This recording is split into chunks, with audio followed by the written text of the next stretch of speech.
Into a next question for Jon.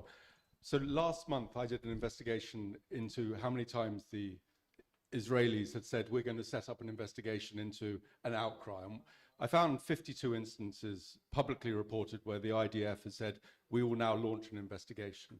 In only one case had that led to actually a criminal prosecution with a sentencing which involved a reservist who was found guilty of punching Palestinian prisoners in the face while they were blindfolded. All the other cases had big claims of we will look into this, and then a rapid segue into silence and disavowal. Now, what's your theory, Jon, on this sort of stalking impunity?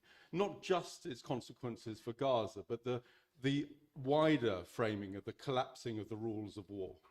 Well, let me start by saying what an honour it is to be sat alongside Wael. I cannot believe in the history of journalism that there has been a display of such courage and commitment as the Palestinian journalists in Gaza have shown over the last 23 months.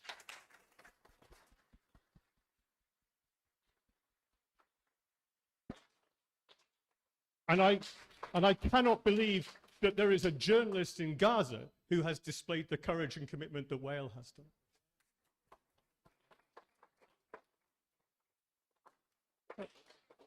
Shortly before October the 7th, 2 years ago, the CPJ published a report looking at, going back 22 years, looking at the deaths of 20 Palestinian journalists, all killed by the IDF.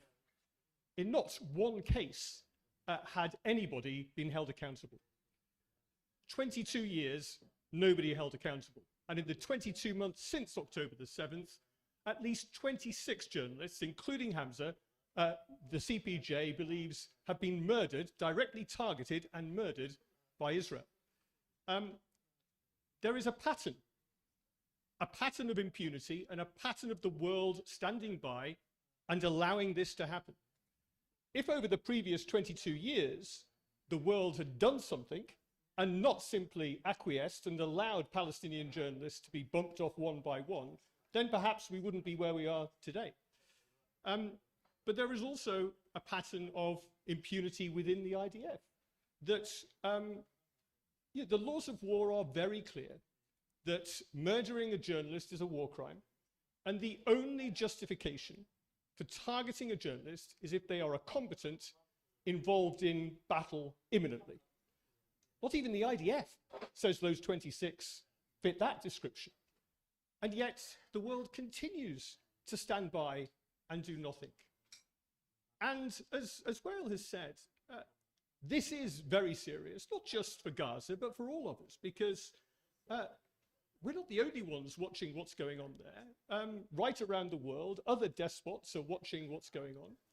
And if those who've been indicted by the International Criminal Court are not brought to justice, then other people will see that you can murder journalists and get away with it. And next year, it will be somewhere else. And before too long, every journalist will have a target on their back. And that is a direct consequence of the world standing by and doing nothing as journalists have been slaughtered in Gaza.